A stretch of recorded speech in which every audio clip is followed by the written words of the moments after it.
I'm Chris Hardwick, and I'm the host and one of the executive producers of The Wall, which is behind me, this massive thing.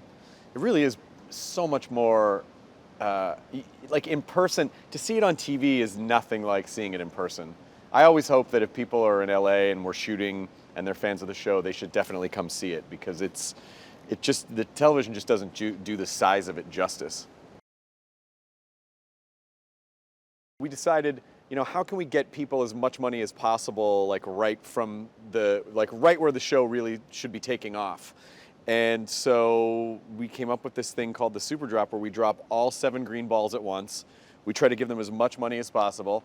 And also just because we're animals, we like watching 7 balls fall down at one time. I mean, it's just fun to watch it. And then, but then at the end of that round, then we do an evil Super Drop where we drop 7 red balls to sort of to balance it out. Now that the show's been on for 2 seasons, just seeing people strategize. Now that they kind of have had some time to watch, and the first season of the show, no one had anything to compare it to, so they weren't really thinking like, well, what would I do or how would I play this? And now people come in with, some specific ideas about, how, even just the way that they take risks or where they're playing the balls. Like in the beginning, people were just putting everything on 7 pretty much, because they just thought, oh yeah, we'll try to win as much money as possible. And now they go, okay, we got some money. I'm going to play this ball further to the left. I'm not going to triple up this time because I want to protect the $1 million I have. And so there's so many things. There's so many games at play on this show. There's the game of strategy. There's the game of trivia. There's the game of just the pressure. There's the game of chance. And so it's really a sort of perfect concert of all these different things coming together, and the strategies this season have really they're really advanced.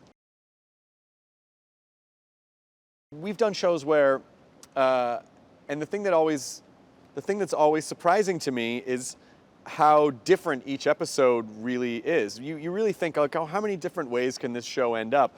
And the way that they all play out is so unique to each episode.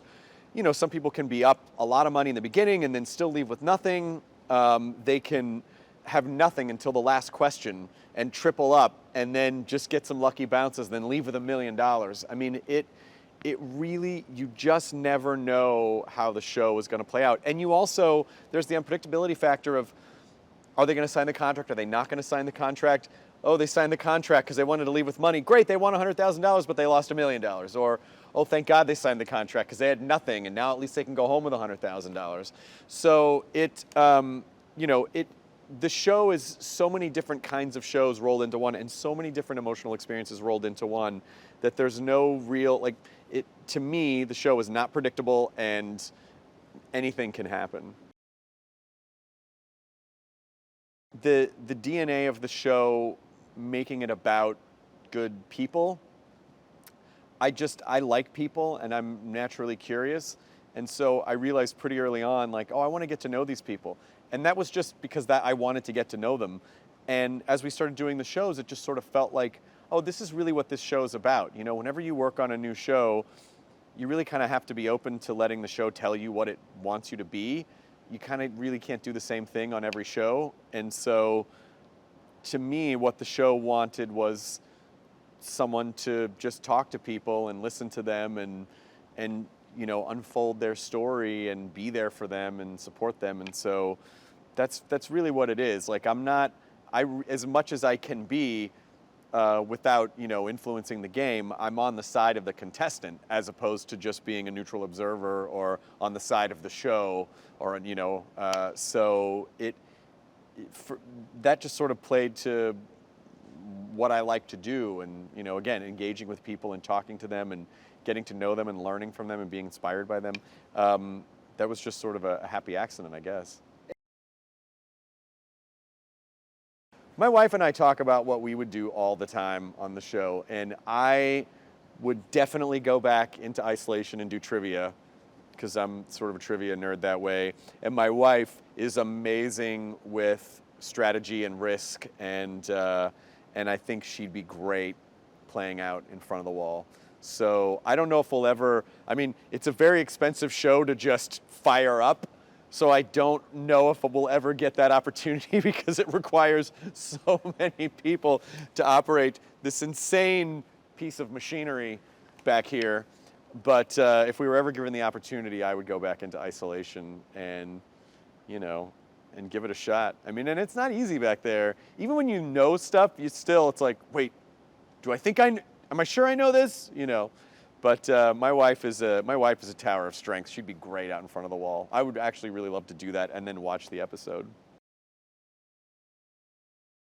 For season 3, we mixed it up a little bit, not too much. We didn't want to confuse people. We just wanted to add some elements to the show to make parts of the show a little more exciting, give people more money earlier on in the show. And so we added the super drop, which is 7 green balls at the beginning of the round, dropping all at the same time.